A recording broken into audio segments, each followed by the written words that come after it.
जय श्री राम। 44वां सर्ग।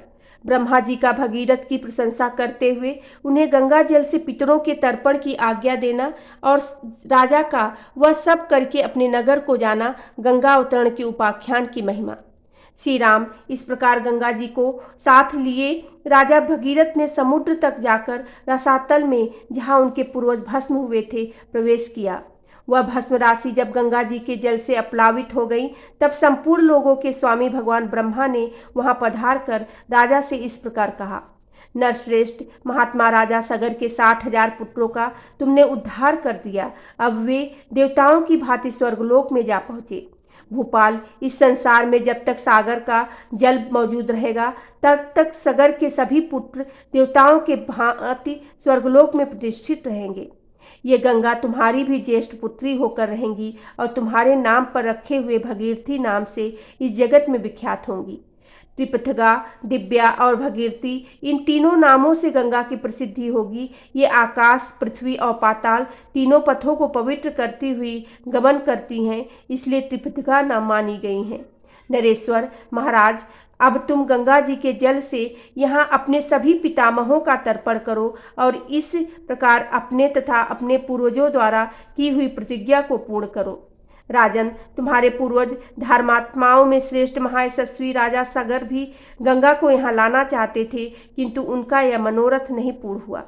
वत्स, इसी प्रकार लोकों में अप्रमेय प्रभावशाली उत्तम गुण वशिष्ठ, महिर्ष तुल्य तेजस्वी, मेरे समान तपस्वी तथा क्षत्रिय धर्म पारायण राजर्षि अंशुमान ने भी गंगा को यहाँ लाने की इच्छा की थी, परंतु वे इस पृथ्वी पर उन्हें लाने की प्रतिज्ञा पूरी न कर सके।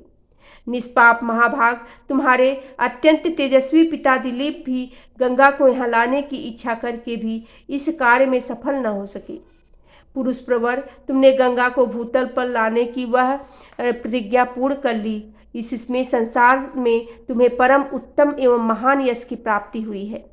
शत्रुदमन, तुमने जो गंगा जी को पृथ्वी पर उतारने का कार्य पूरा किया है, इससे उस महान ब्रह्मलोक पर अधिकार प्राप्त कर लिया है जो धर्म का आश्रय है।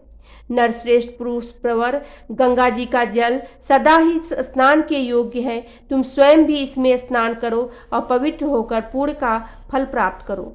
नरेश्वर, तुम अपने सभी पितामहों का तर्पण करो, तुम्हारा कल्याण हो। अब मैं अपने लोक को जाऊंगा, तुम भी अपनी राजधानी को लौट जाओ।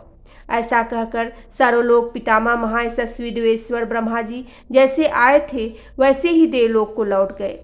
नरश्रेष्ठ महायशस्वी राजर्षि राजा भगीरथ भी गंगा जी के उत्तम जल से क्रमशः सभी सगर पुत्रों का विधिवत तर्पण करके पवित्र हो अपने नगर को चले गए।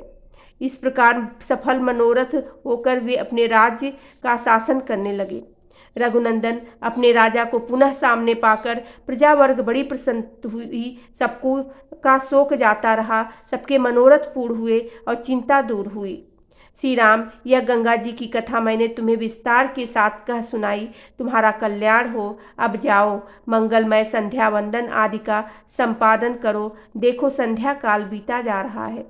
यह गंगावतरण का मंगलमय उपाख्यान आयु बढ़ाने वाला है, धन, यश, आयु, पुत्र और स्वर्ग की प्राप्ति कराने वाला है। जो ब्राह्मणों, क्षत्रियों तथा दूसरे वर्ण के लोगों को भी यह कथा सुनाता है, उसके ऊपर देवता और पितर प्रसन्न होते हैं।